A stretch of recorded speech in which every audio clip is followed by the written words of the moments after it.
अथ 16वां अध्याय। श्री कृष्ण जी बोले, हे पार्थ, अभय, शुद्ध सतोगुणी होना, ज्ञान, योग निष्ठा, दान, इंद्रिय दमन, तप, यज्ञ, सरलता, अहिंसा, सत्य, क्रोध, त्याग, चुगली न करना, सब प्राणियों पर दया, तृष्णा से बचना, कोमल स्वभाव, लज्जा, चपलता का त्याग, तेज, क्षमा, धृति, पवित्रता, द्वेष, अभिमान न करना। दैवी संपत्ति के लिए जन्म लेने वालों को ये सब गुण मिलते हैं।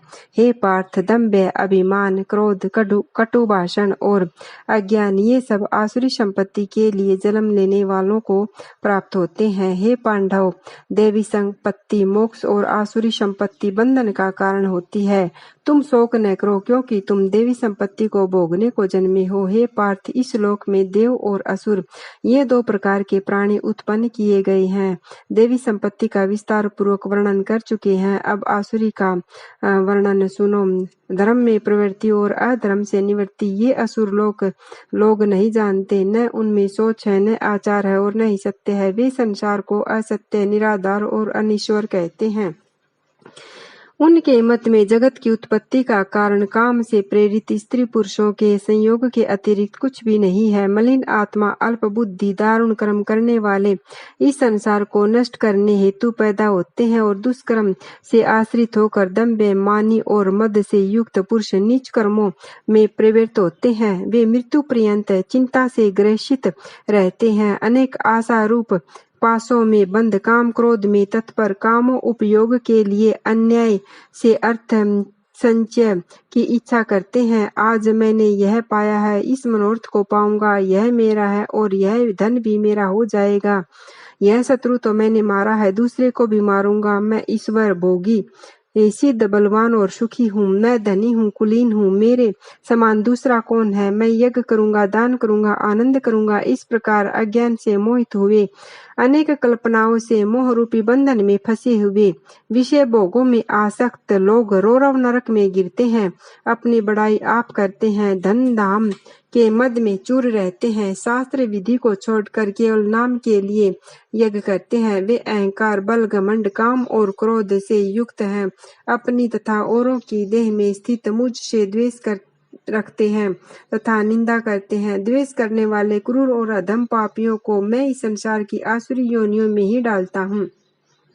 हे कौन्तेय, जन्म जन्म में आसुरी योनियां पाकर वे मूर्ख मुझको बिना पाए ही अंत में अधम गति को प्राप्त होते हैं। काम, क्रोध, लोभ, ये नरक के 3 द्वार हैं। इस कारण इन तीनों का त्यागना चाहिए। हे कौन्तेय, इन 3 नरक के द्वारों से छूटा हुआ मनुष्य अपने कल्याण को सुकर्म करता है, तब उत्तम गति को प्राप्त होता है। जो शास्त्रोक्त विधानों को छोड़कर स्वेच्छानुसार कर्म करता है, वह सिद्धि को नहीं पाता है, सुख को नहीं पाता है, परम गति को नहीं पाता है। अतएव कार्य और अकार्य, इनको जानने के लिए शास्त्र प्रमाण है। जो शास्त्र विधि से जो कुछ यज्ञ, दान, तप करते हैं, सो प्राणी मेरी कृपा से परम गति को पावेगा।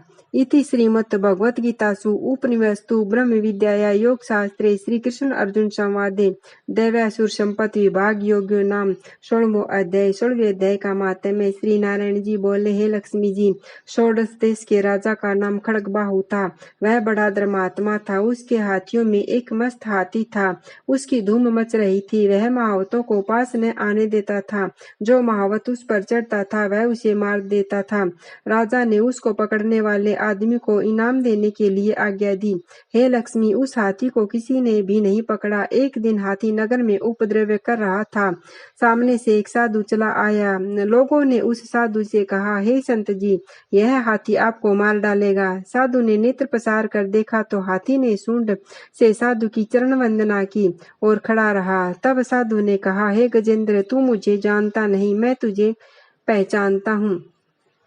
तू पिछले जन्म में पापी था, मैं तेरा उद्धार करूंगा। चिंता मत कर। हाथी बराबर चरण छूता और माथा नवाता रहता। लोगों ने देखकर राजा को खबर की। राजा ने आकर देखा तो हाथी साधु के सामने खड़ा है। उस संत ने गीता जी का पाठ करके कमंडल में से जल लेकर मुख से कहा कि मैंने गीता जी के 16वें अध्याय के पाठ का फल इस हाथी को दिया।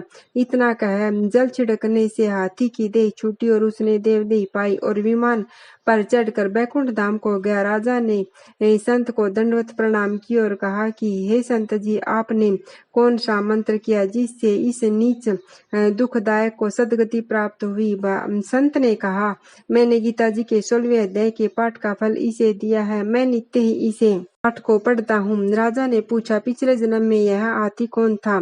साधु ने कहा, हे राजन, यह पिछले जन्म में एक अतीत बालक था। गुरु ने विद्या पढ़ाई, पंडित हुआ। वह अतीत तीर्थ यात्रा को गया। पीछे उसकी प्रभुता बढ़ गई और अच्छे अच्छे सत्संगी उसके दर्शन को आने लगे। 12 वर्ष पीछे गुरु जी आए। अतीत बड़े समाज में बैठा था। मन में सोचा कि अब इनके आदर को उठाता हूँ तो सो मेरी प्रभुता घटेगी। यह सोचकर नेत्र मूंद कर चुप हो गया। गुरु जी ने कहा कि मुझे देखकर इसने नेत्र बंद किए हैं। ऐसा श्राप दिया कि हे मदमती, तू अंधा है। मुझे देख कर सिर भी नहीं नवाया और न ही उठकर दंडवत की। तूने अपनी प्रभुता का अभिमान किया है, सो हाथी की योनि को पावेगा। यह सुनकर वह बोला कि हे संत जी, आपका वचन सत्य है होगा। गुरु जी को दया आ गई और कहा कि जो गीता जी के 16वें अध्याय के पाठ का फल का संकल्प कर तुझे देगा, तब तेरा उद्धार होगा। यह सुनकर राजा ने भी पाठ सीखा और 16वें अध्याय का पाठ नित्य करने लगा। समय पर राजा भी सद्गति को प्राप्त हुआ। इति श्री पद्म पुराणे उत्तराखंडे 37वां संवादे गीता महात्म्ये नाम 16वां अध्याय समाप्त।